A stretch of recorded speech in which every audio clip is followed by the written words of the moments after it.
Baik, bertemu lagi dalam mata kuliah Isu Global Kontemporer, satu mata kuliah dengan berbagai macam isu dan teman-teman dari hubungan internasional kemudian biasanya akan memilih salah satunya untuk dijadikan sebuah topik penelitian ya atau topik riset yang diminati.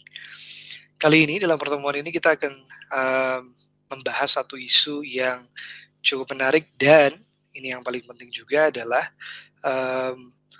cukup diperbincangkan karena menjadi fenomena yang masif, serentak di kancah politik global, yaitu social movement in global politics ya, atau bagaimana pergerakan sosial pada akhirnya mampu mempengaruhi dari perjalanan politik global.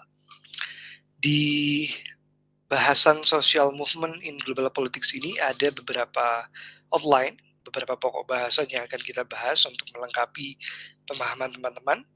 Yang pertama tentu kita akan melihat definisinya, seperti apa itu social movement, lalu key karakteristik atau bagaimana kita melihat ciri-ciri dari pergerakan sosial ini ya, yang mewarnai kancah politik global dewasa ini.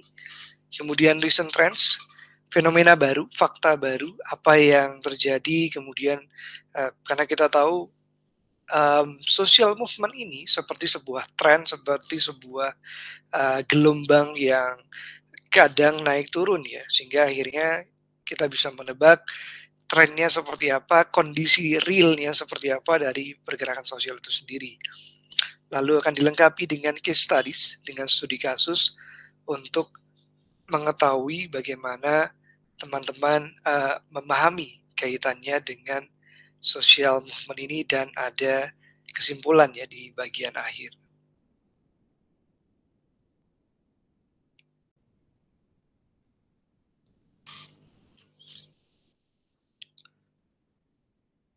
Oke, kita beranjak ke pokok bahasan yang pertama. Ya, ini yang pertama kita akan melihat definisi dari pergerakan sosial itu sendiri ya, atau social movement. Ada satu penjabaran dari Flux di tahun 2005 mengartikan social movement adalah collective undertakings of varying durations and degree of organizations.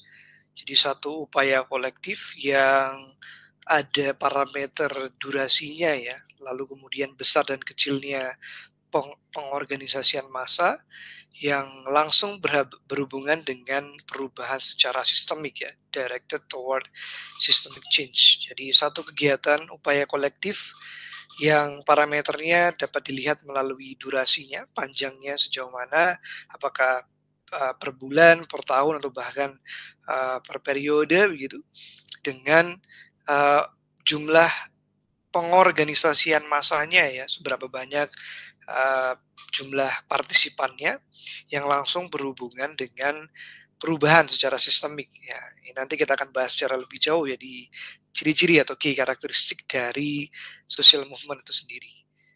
Atau kita juga bisa mengartikan social movement adalah sebuah loosely or tightly organized collective efforts by relatively powerless group.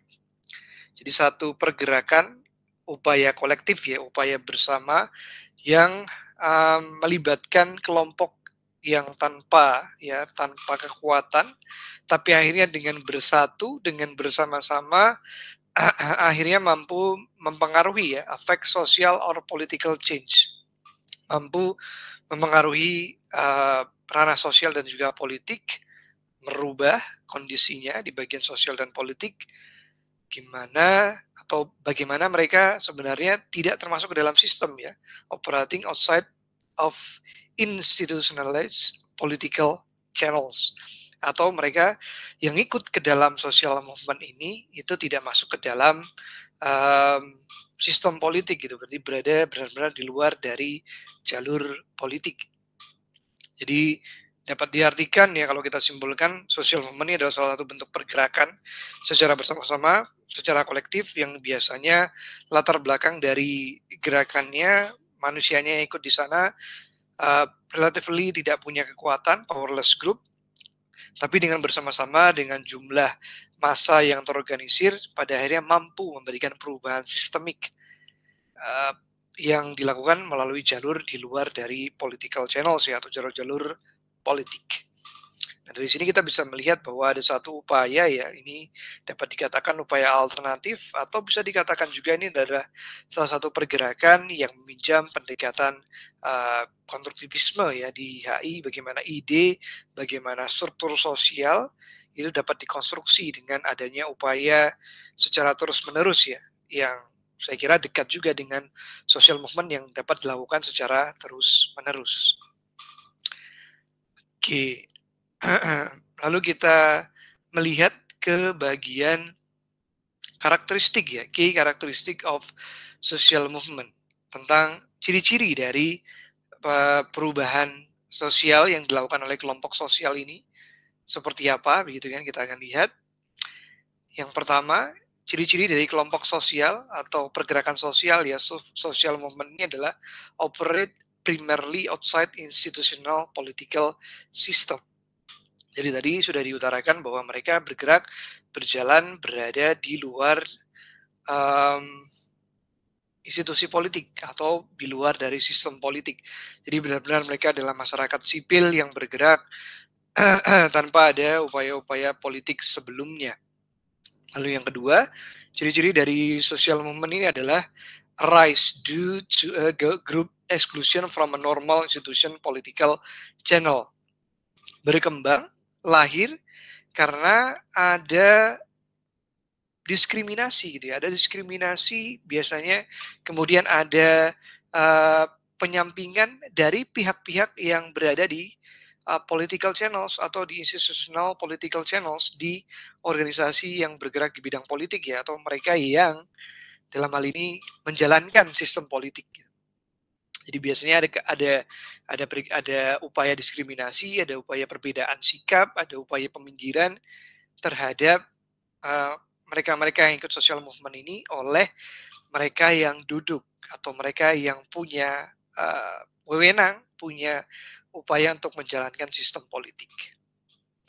Lalu ciri yang kedua, ciri selanjutnya ya, dari ciri yang ketiga dari social movement ini atau pergerakan sosial ini adalah are always resist by those in positions of power and privilege. Nah, ini selalu yang terjadi juga ketika melihat kelompok sosial atau pergerakan sosial adalah mereka selalu menolak gitu ya, menolak ketika ada posisi kaitannya dengan power dan privilege.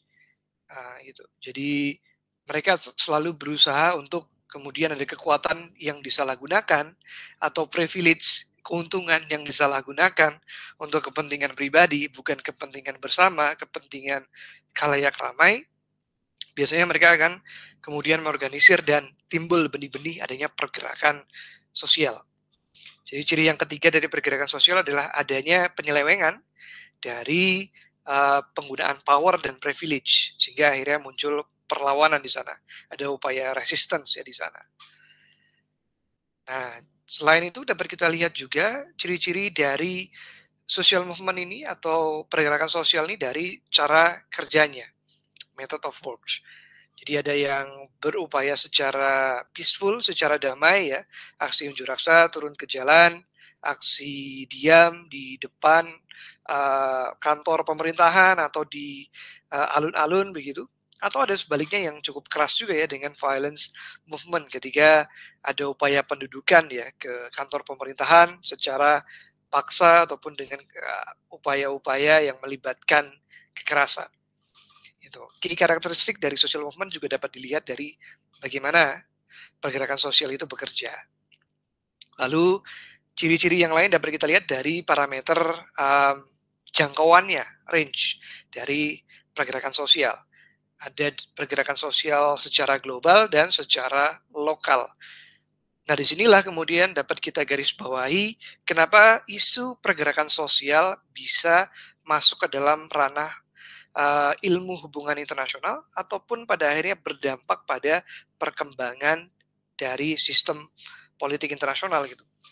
Karena biasanya mulanya dari lokal kemudian terangkat, terekspos menjadi skala global ada di sana gitu. Jadi Dapat kita lihat di sini banyak sekali pergerakan-pergerakan sosial yang mulanya sifatnya domestik, yang mulanya hanya di sifatnya kawasan atau bahkan di satu negara, akhirnya menjalar, akhirnya melebar menjadi dalam ranah global. Sehingga akhirnya mau tidak mau, pada akhirnya mempunyai singgungan ya dengan sistem internasional, politik internasional, ataupun secara rumpun keilmuan HI ya, karena melibatkan aktor HI di sana.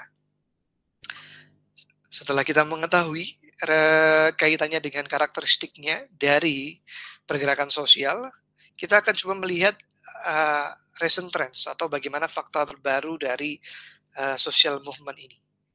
Yang pertama, yang cukup naik daun adalah bagaimana the emerging of internet, bagaimana penggunaan dari internet, penggunaan dari media digital dalam upaya melakukan pergerakan sosial. Jadi hari-hari ini, dewasa ini dapat kita lihat banyak sekali pergerakan sosial yang dimulai dari pengorganisasiannya lewat sosial media.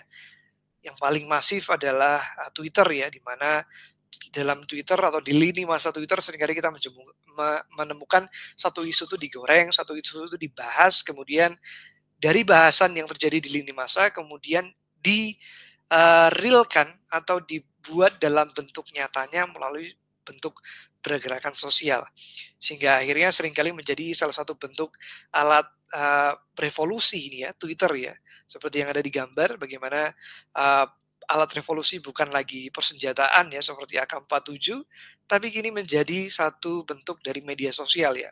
Dari dunia digital, revolusi di dunia nyata bisa atau sangat mungkin terjadi gitu. Sehingga akhirnya ketika melihat revolusi sosial bisa dilakukan bermula dari media sosial atau media digital, pada akhirnya melahirkan banyak yang namanya bentuk aktivisme baru, yaitu digital activism. Sehingga akhirnya kini tidak ada batas ya antara dunia nyata dan dunia maya, dunia nyata dengan dunia maya, karena memang ya semuanya bisa diorganisir lewat sosial media. Kehidupan di dunia nyata terafeksi, terpengaruhi dengan apa yang ada di media sosial gitu, dengan adanya trending, dengan adanya hashtag, sehingga akhirnya muncul para aktivis digital, para aktivis yang bergerak secara masif di dunia digital, kemudian mempengaruhi tatanan sistem internasional yang kita tahu berada di dunia nyata. Jadi menarik kalau kita lihat ya, recent trends terbaru ini bermula dari media digital, pada akhirnya social movement ini menunjukkan bentuk baru dari aktivisme, yaitu aktivisme digital ya, atau digital activism. Untuk melengkapi pemahaman teman-teman terkait dengan pergerakan sosial, dapat kita lihat dari beberapa studi kasus berikut ini. Ya, yang pertama kita bisa lihat dari upaya ada namanya Battle of Seattle. Ini Battle of Seattle ini adalah satu kejadian revolusi kaitannya dengan perdagangan, mengkritisi posisi pengatur dalam lingkup perdagangan global, yaitu WTO, yang dianggap tidak bekerja secara maksimal, hanya menampung atau menggolkan kepentingan negara-negara besar.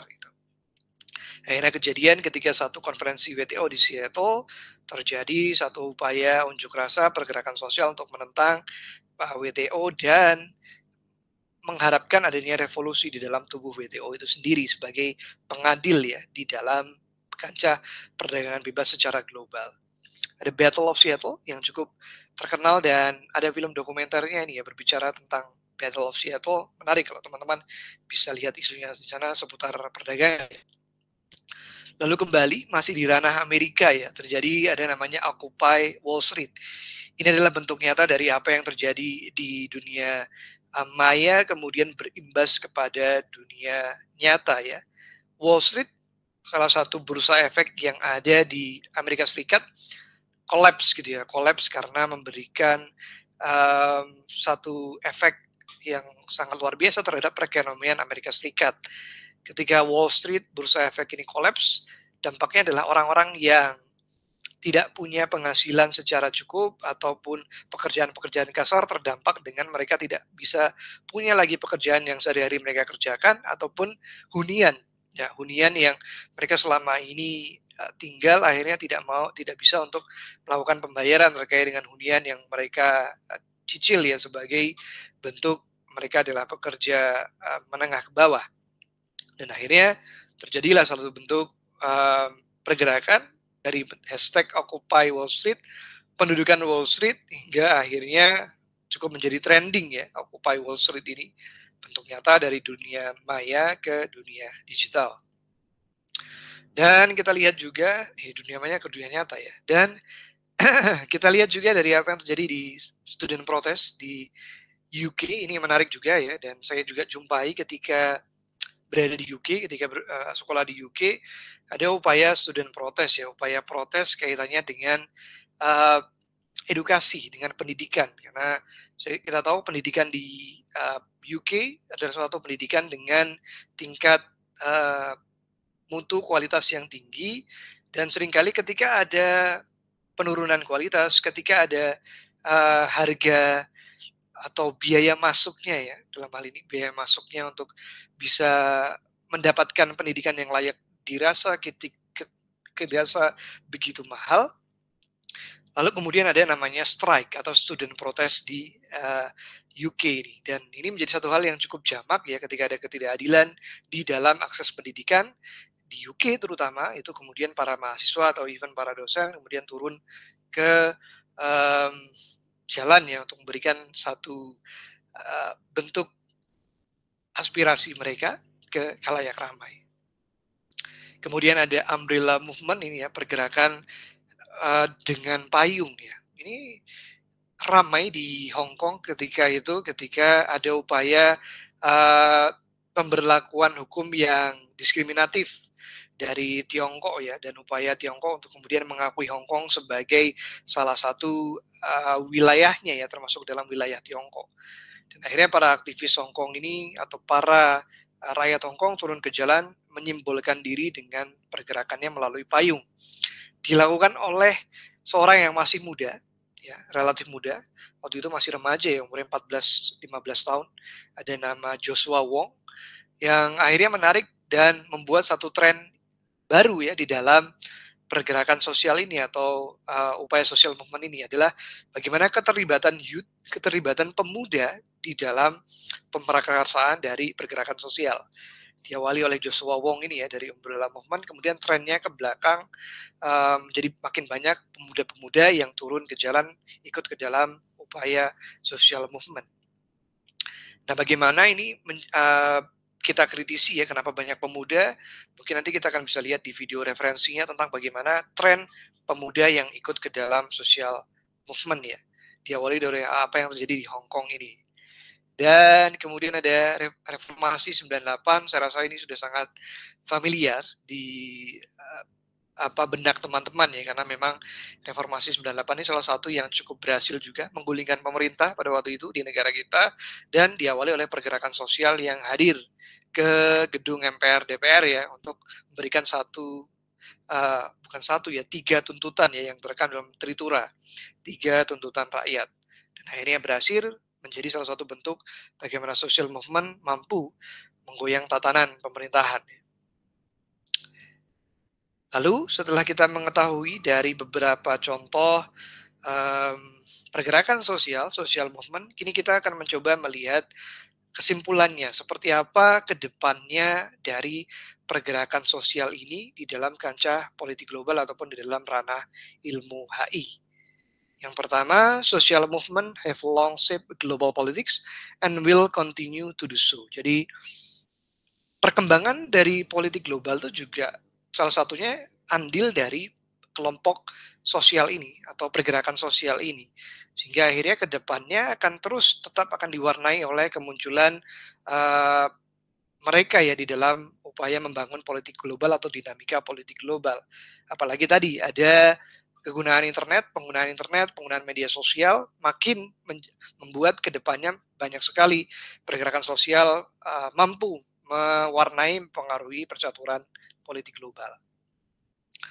Lalu kesimpulan yang kedua, social movement play a central role in defining the form and functions of contemporary state agencies and capacities. Pada akhirnya, ketika banyak banyak social movement ya, pergerakan sosial, itu akhirnya akan mempengaruhi fungsi atau kapabilitas dari negara itu sendiri.